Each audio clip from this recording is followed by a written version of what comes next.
I spent this past summer as an intern chaplain at a hospital in downtown Boston.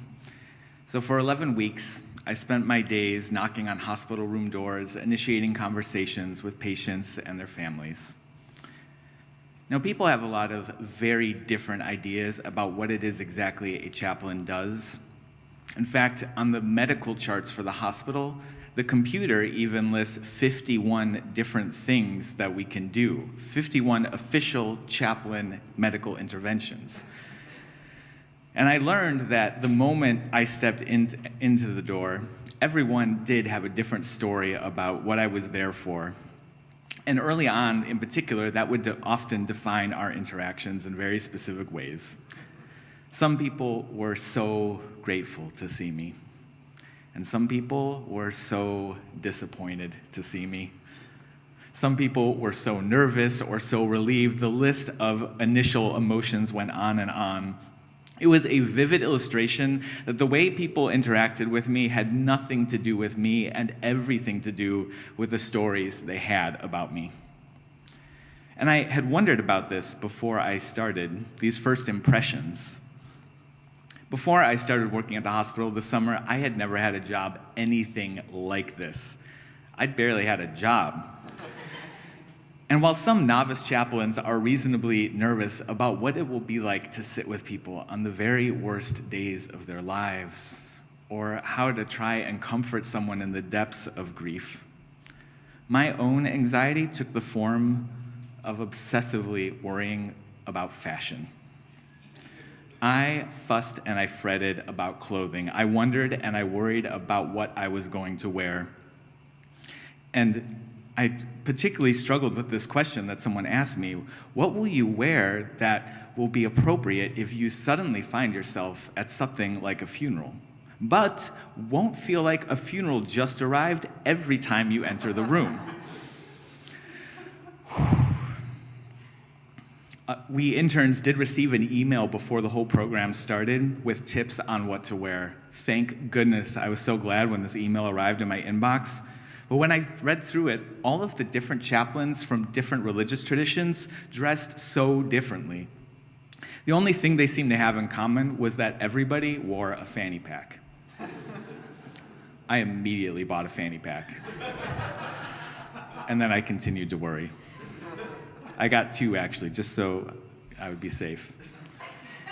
At a conference later that spring, I found myself talking with two longtime professional chaplains. They were sitting next to each other on a bench in front of me. This is my chance, I thought. I popped the question, what should I wear? The first one said, go with color. Be yourself. Be unique. Bring joy to people that need joy. The second person said, no. Suit and tie. Don't stand out. Blend in. Black is a safe color, and you want to go with safe. Needless to say, this did not help my perplexedness. I eventually had to resign myself to the idea that there was no magical outfit that would disarm every person of every preconceived story they might have about me. And it would be easy to say that these assumptions were all one-sided, but I was not immune either. Before knocking on a patient's door, I could read their medical chart, but that rarely told me what to really expect. I learned that there's more than one kind of Catholic, and different Catholics need different things. I learned that there's definitely more than one kind of cancer, and the journey is unique for everyone. I learned that there's more than one way to make meaning of suffering, and they are each heartbreaking and beautiful and complicated in very different ways. Over and over again, as I would begin to create a picture of what to expect, the patient or the family member I would meet on the other side of that door would serve as a reminder that my imagined stories meant nothing. Now, if there ever was a time to assume that a conversation would go a certain way, surely it would be with someone that I had already met, someone I had had a conversation with before, but even that wasn't necessarily the case. Toward the end of my time at the hospital, I had a visit with someone that was particularly difficult. The patient was in her last days, dying of cancer, and her spouse, who I'll call Jim, was sitting by her bed.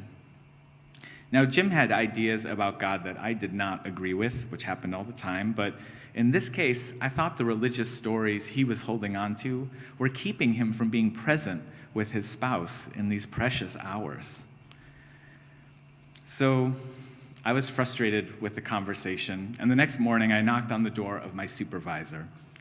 I shared my discomfort and my frustration.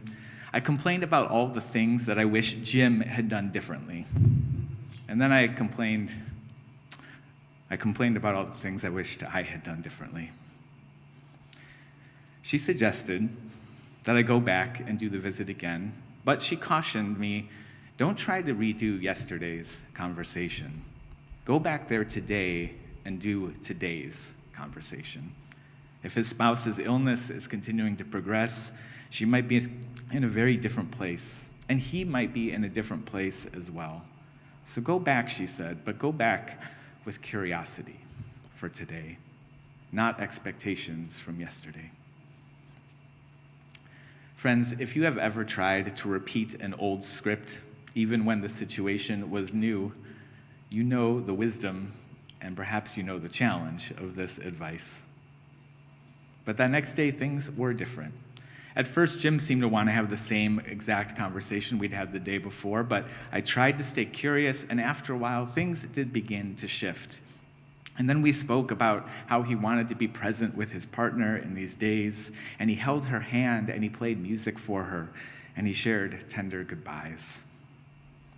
And things between him and I felt different as well. The day was new, and so were we. Showing up with curiosity, leaving your stories about someone at the door, is an idea that some chaplains call the intimate stranger. It means that the less you assume about a person, the more you can be present to who they really are in front of you. And so, dear ones, this is my invitation to you. I invite you into this practice of holy curiosity for the stranger that allows us to meet the real person where they are really at. Now, it might be the case that some of you did not spend your summers walking up to total strangers and asking them about their deepest fears and hopes. In that case, this might seem like a lesson for an irrelevant few. But being an intimate stranger is easiest when it's with an actual stranger. In my experience, the more you think you know someone, the harder this gets.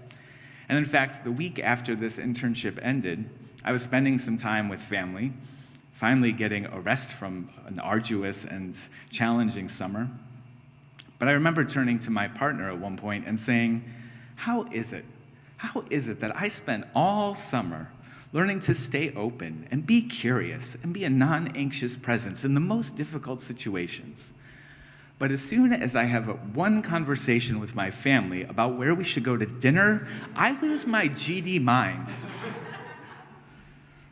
Honey, she laughed, it's because it's your family.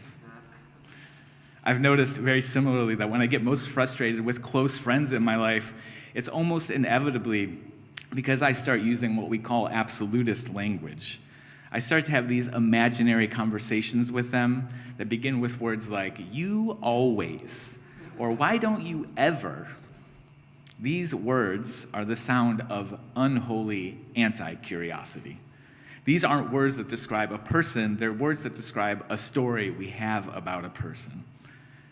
So I learned something about how to bring this holy curiosity to the hospital room, but believe me when I tell you, I am still learning how to bring it to the people I'm closest to.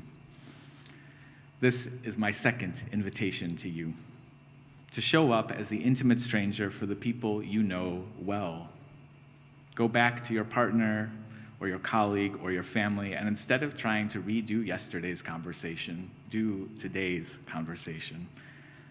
Before you knock on their door or pick up the phone or join the Zoom meeting, invite your own holy curiosity. I wonder how this person is showing up today. I wonder what they need today. And my third invitation, dear ones, is that you do this for yourself. Perhaps the hardest of all is to bring that curiosity to the person I am very closest to, the person I am stuck with, God help me, 24/7. the person who I have more stories about than anybody. Just because I was focused all day yesterday and got a bunch of things done, that doesn't mean that's the standard I have to hold myself to today. Or just because yesterday happened to be a cluster intercourse of mistakes and miscommunications, we're keeping it clean here, that doesn't mean I can't be a new and different person on a new day. When my chaplaincy glad you like that. When my chaplaincy cohort would gather for class this summer, we would begin with a check-in going around the room. And our supervisor named a few different kinds of check-ins. Instead of saying what we'd been up to lately, instead of saying even how we were feeling in general, she asked us to name what it was like to be in our bodies in that moment. Name any feelings that were coming up. And with some practice, she added, if you're feeling advanced, maybe you can even name where in your body those feelings are. Check-ins became a mindfulness practice, a practice in noticing what was new in me each day, what I needed in a given moment, what was happening in my own nervous system and my heart and my mind. And I thought that this self-awareness practice was kind of like extra credit for the work of chaplaincy. But the more time I spent with patients in difficult situations, the more I realized that it was the first and foremost work of chaplaincy. Presence, noticing, holy curiosity. Holy curiosity to the self. It was a skill, and maybe even the skill, on which presence to others was built. And you know what? I found that the more I was rooted in my own presence, the less I was thrown by other people's stories or assumptions about me. Grounding in my own experience, it turned out to be a better tool even than a good outfit. Although I will say that the fanny pack turned out to be invaluable. The metta meditation of the Buddhist tradition extends an offering of loving kindness first to oneself, and then to loved ones, and then to strangers. And so this evening, dear ones, I offer you these three invitations in reverse. Extend holy curiosity to the stranger, and then extend it to your loved ones. And finally, if you can, extend it to yourself. Leave behind the stories that no longer serve you. Allow yourself to be an intimate stranger to each new person on each new day. Don't redo yesterday, do today. Amen, and blessed be. Beloveds, I invite you into the practice of the intimate stranger, bringing holy curiosity to the strangers you meet, to those you are closest to, and lastly, if you can, to yourselves. You can remain risen. We're just going to keep dancing in a moment. I invite you into today's conversation, not yesterday's expectations, and to leave the old stories that no longer serve you behind. Go in peace.